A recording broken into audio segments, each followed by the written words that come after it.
Greetings, everyone. This is Rock and Roll Spot Country with the Weekly Comic Book Roundup. Also, first, a quick Happy New Year to everyone. This is technically the first roundup of 2022, and though it's the last one to feature books released in 2021, so yay timing. So kicking things off, we've got, this is actually kind of a small week, surprisingly. Yeah, kicking things off, we've got Devil's Reign #2. Where we had left off, Kingpin's anti-vigilante law had gone into effect, and he had an army of supervillains, his Thunderbolts army, to go after any costumed hero in New York. Some had been taken down: Moon Knight, Darkhawk, but others resisted and were standing up to Mayor Fisk, namely Luke Cage. Iron Man expressed his intent to do so, and actually said he intended to run against Fisk for mayor. But turns out that this whole thing is really based around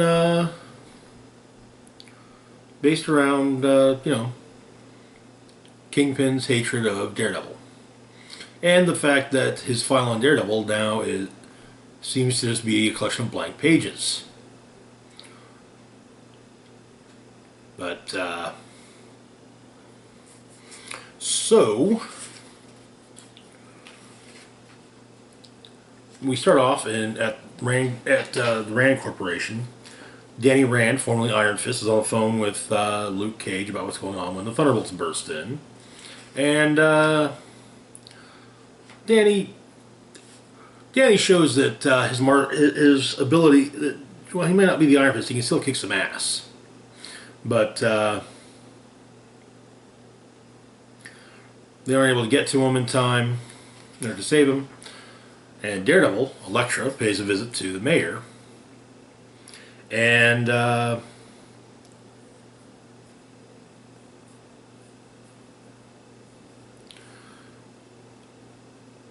he basically says that he informs her he knows a secret from her past that would shatter her relationship with Daredevil, with Matt Murdock. So, which she goes to stop, or which she goes to make sure it doesn't come to pass.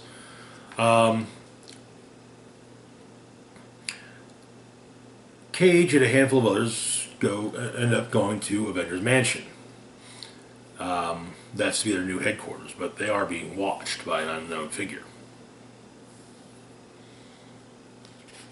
At the Daily Bugle, there's a situation where the staff is being held prisoner by Taskmaster and Whiplash, so I'm about to call out Spider-Man.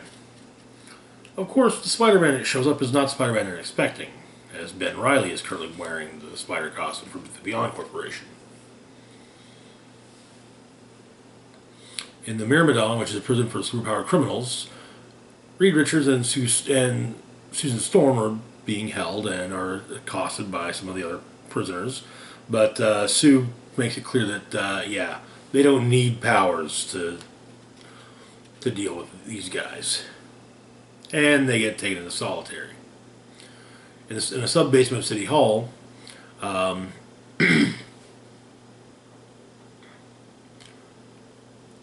turns out that Dr. Octopus has made a means of allowing Fisk to utilize the Purple Man's mind control powers, and has made some neural blockers so that he is not being controlled.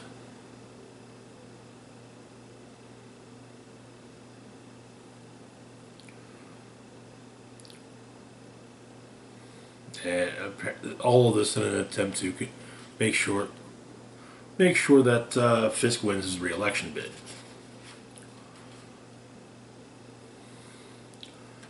But in the basement of Avengers Mansion, Cage talks with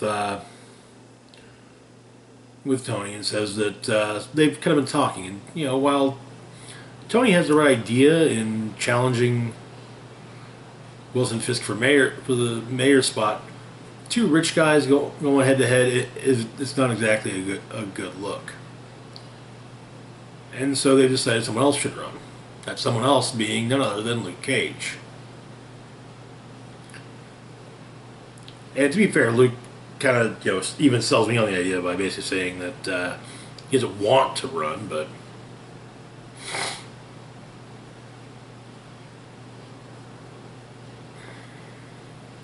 and while Tony says they're cool, and and he'll make sure that Cage's campaign has all the funding it needs. Well, a lingering final panel kind of makes it seem like Tony's bruised ego is going to prove to be a problem. At the Daily Bugle, Spider-Man's dealing with Taskmaster and Whiplash, and uses Whiplash's ego to get Whiplash actually involved. However, Whiplash's involvement shorts out some of the systems within Spider-Man's suit, enabling Taskmaster to slap a power dampener on him, and, well, he lets loose some webbing in an attempt to slow his fall, but lands on a car. But,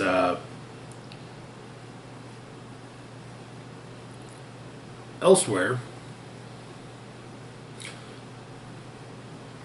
Dr. Octavius is the interdimensional gateway of that Reed Richards had in the Baxter Building.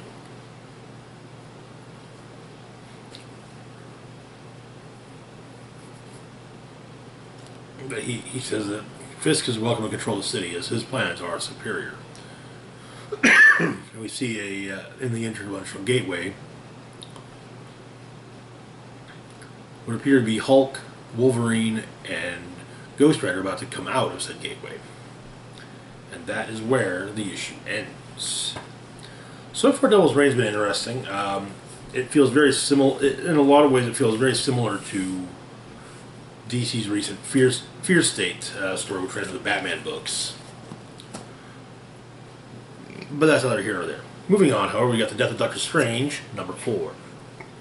Where we'd left off, it was noted that the Cloak of Levitation and the Eye of Agamotto had been taken from Doctor Strange's body after his murder, and a locating spell found them in the castle of Baron Mordo, who had already sworn up and down he did not kill Strange. So, the temporal clone of Strange, Clea, and Wong go to Castle Mordo.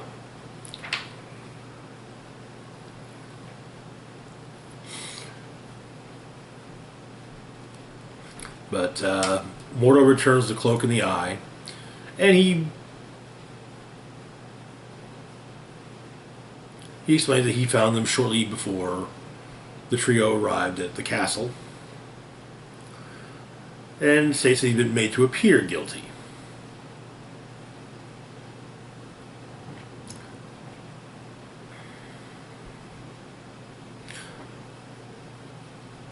But Mordo points out, makes a good point, that if he had killed Strange, there'd be no way to stop him from bragging about it, even up to the moment of his death.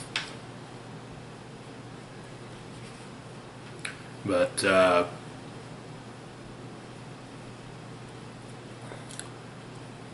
back at the Sanctum, Strange is trying to figure out what to do now. He has no idea where to look for his killer. But he ends up taking Bats for a walk. And Bats makes a good point.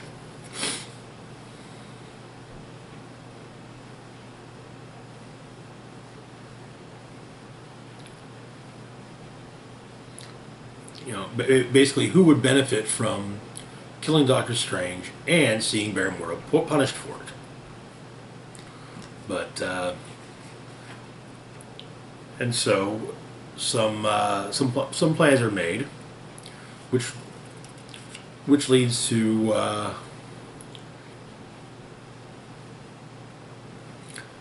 Doctor Strange and Clea going to Antarctica, where New Umaria, the domain of the warlord Umar, currently sits, with the aid of Magic, who states that the X-Men are standing by for Strange's summons. But he's gathered the other warlords together, as well as Baron Mordo, and explains a few things. That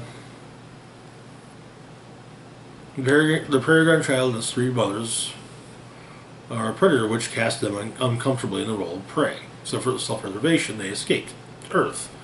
Where else could they find such beings as the Avengers, X-Men, and Fantastic Four? If anywhere offered safe harbor from the Three Mothers and the Peregrine Child, it's Earth. However, to move their kingdoms to Earth, the barriers must fall, which means Doctor Strange must die. And while it's possible to get around them, it takes a good long while to do so, which is what the Roxxon Corporation did in preparation for the War of the Realms. The entire time before it, that Roxxon was working on finding workarounds for the barriers. But once again, who benefits the most? But it's stated that we're also reminded that whoever it was that killed Strange took his hands, meaning they have his power.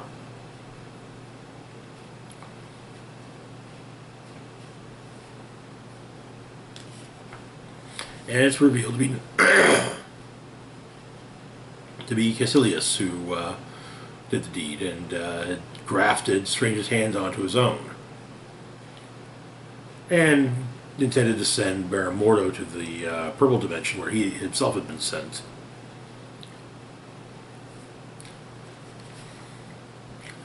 But as Caecilius is having his villain speech moment, the Peregrine Child and the Three Mothers arrive in Antarctica, sensing a feast, and that is where the issue ends. Doctor Strange has been really interesting so far. Marvel's already stated who will be taking the Good Doctor's place as Sorcerer Supreme. Sadly, not my pick, but it's a pick that still makes sense. So, anyway, moving on to our next book, we've got the one-shot Timeless. So, a couple years ago, at the end of 2019, Marvel put out a one-shot called Incoming, which set up a lot of things for the following year. It set up the Outlawed story, it set up Empire. I think those are the main things that really set up, like, it put a lot of effort into setting up, basically.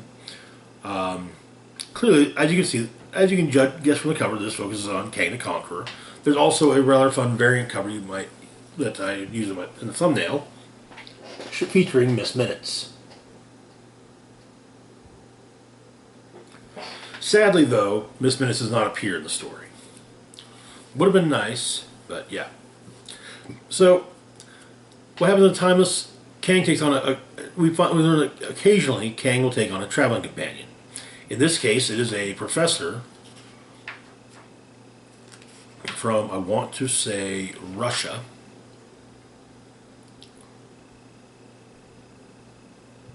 Dr. Petrov.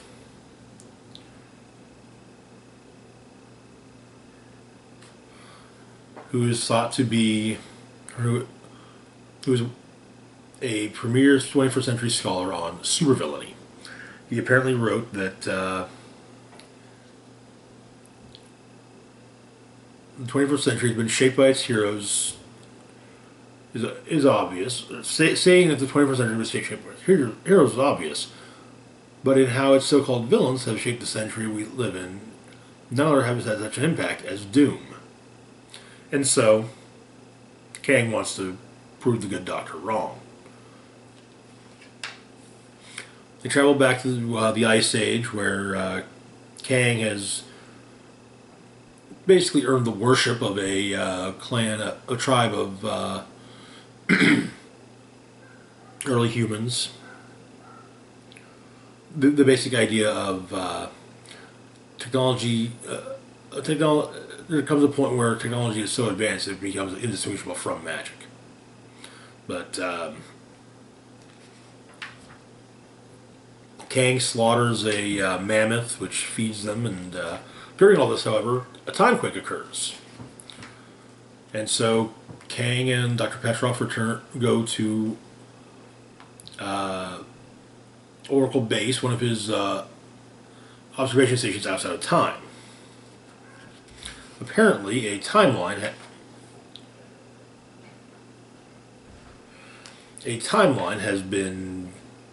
is being dragged back into its the main timeline. But we get glimpses of things that are coming to pass and things that may come to pass.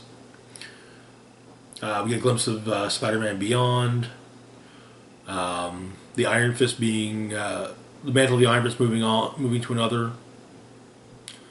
An upcoming Punisher story wherein he'll be leading the Hand. The Iron God.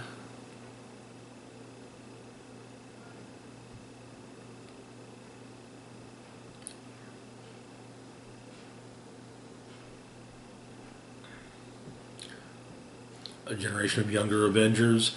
We also see an interesting panel of apparently the Winter Soldier killing Captain America. And we also get the hint of the return of Jack of Hearts, who apparently will be returning in the upcoming Reckoning War. We also see things such as Thanos wielding as I call it, the Infinity Hammer, Mjolnir with the Infinity Stones rammed into it. So apparently the anomaly in question is a wild timeline. Designated as 20208 Manticore Green, separate from the main timeline by Immortus in what is referred to as 7 years ago, Kang's objective time.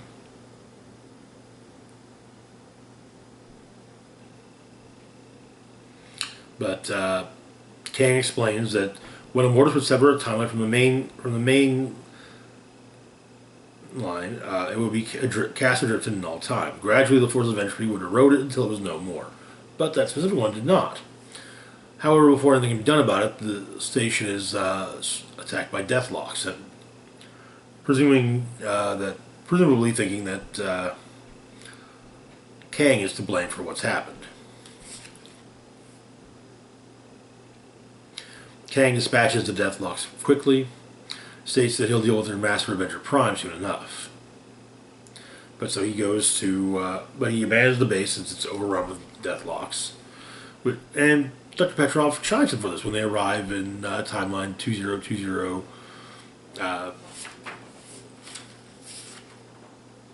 Manticore Green.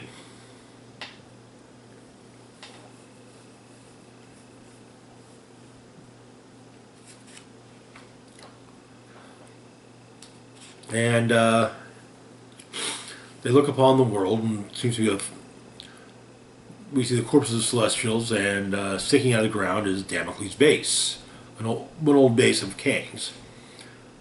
Kang assumes that the person responsible for doing this is clearly none other than Victor Von Doom. It's a very Doom thing to do, after all. And seemingly he's right, only that it's revealed to not be Doom, but rather Reed Richards.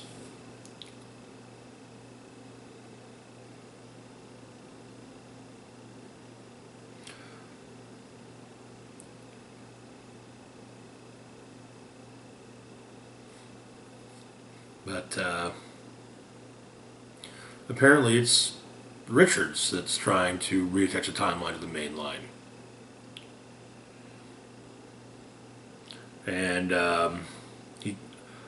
Reed tells Kang that if Kang's going to kill Doom, he's too late, as Doom was the first one that Reed murdered.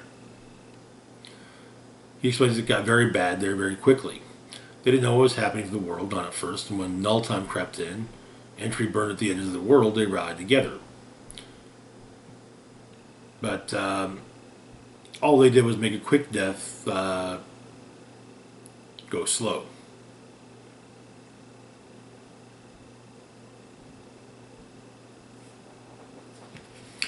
society lost hope and completely collapsed.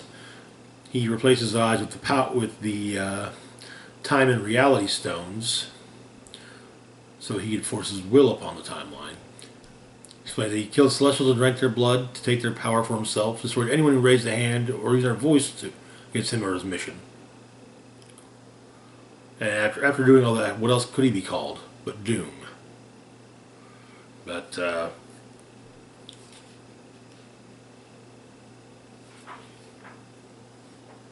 eventually, Kang defeats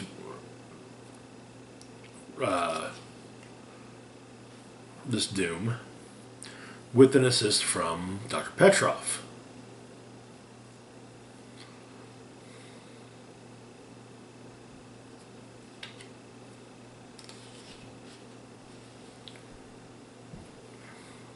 But apparently Kang took... This is the point in which Dr. Petrov's travels with Kang end. And apparently his manuscript about Doom has been... or his notes about Doom have been sent to 79 AD in Pompeii. You know, when the volcano erupted. But he's now writing about his experience with Kang. And he has to wonder why Kang allowed him to help him. Apparently Kang's whole thing is a challenge. He could easily take over Earth in the past and just continue to live and just continue to rule it. But he doesn't. It's the challenge that matters to Kang. So why did Kang allow him to live, Dr. Patrick to live just after helping him? Could it be that maybe Kang thought of Dr. Petrov as a friend? But now he is curious by all the things he saw at Oracle Station, how many of them will come to pass? And why a particular vision is imprinted on his mind. That vision being a rather familiar logo. That is the emblem of Miracle Man, originally known as Marvel Man, a creation of Alan Moore's from way back in the day, and a creation of some contention due to the name, as he was not created for Marvel. But yeah, anyway, a few things are mentioned throughout, such as are suggested as happening soon this year: Devil's Reign, Death of Doctor Strange, Spider-Man Beyond, 10 Lives, 10 Deaths of Wolverine, Reckoning War, Avengers Forever, and Hulk Thor, Banner of War. That is where our issue ends.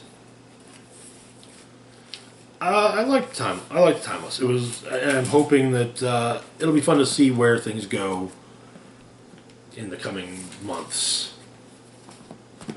On to our last week's moment, we've got Star Wars Bounty Hunters number 19.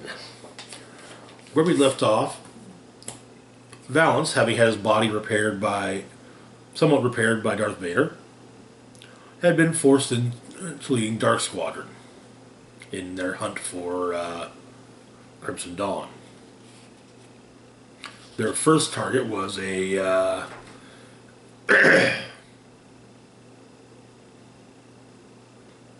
Imperial officer that Valance idolized as a child. And we see back in his academy days, Valance going to hear a speech from said officer.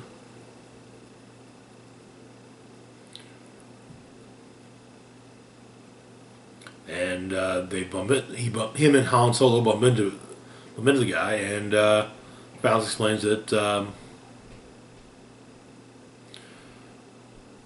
captain inspired him to join the Imperial Navy. To which the captain apologizes.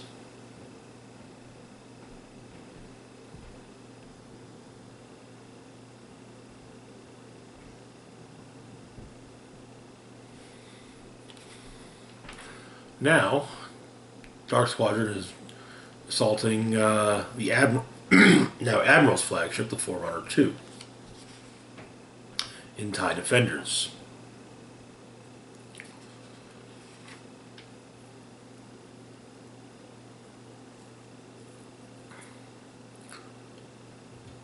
They make their way through. With Valance, Valance states his goal is to make sure that the admiral is killed. The rest of his squadron mates assume that he means landing aboard the flagship, and then fighting his way through the entire ship to the bridge. Valance explains that he has something more direct in mind and crashes his TIE Defender into the ship's bridge. Our secondary story, where Tonga and Losha are leading a crew or going after a young girl under Valance's protection, who's been hidden away at a rebel base. She is apparently the heir to both the Unbroken clan and the Moore's Whale syndicates. And she could probably stop things between. She could, if she were to unite the two syndicates, potentially speaking, it is presumed that she could maybe prevent the underworld war going on at the behest of Crimson Dawn. But on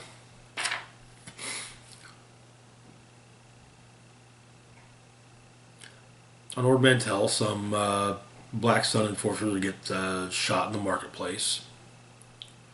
Basically, things are getting worse. But they don't know where to find the girl. Only Valance knew, and Valance is presumed dead by them. But Zuckuss has an idea. 4-LOM is the best slicer of the galaxy. Plugged into a big enough receiver, you can find any transmission that mentions the girl. However, he had been recently reprogrammed into a murderous assassin droid. But Zuckuss has been tracking his former partner. So they have a lead, and they're going after it. But back with Valance, he makes his way out of his Defender. And shoots the Admiral and informs them that his TIE Fighter's down. His TIE's down, so one of them will have to pick him up. So Vader is informed that of the mission's success, and that apparently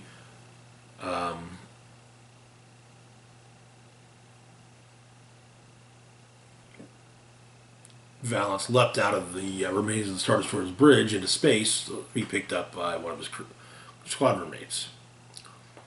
But the officer reporting to all this to Vader asks, states there was no evidence they could find that tied the Admiral to Crimson Dawn, and Vader states that there is no connection. His public dissatisfaction with the Empire was dissatisfying. It also proved a good test given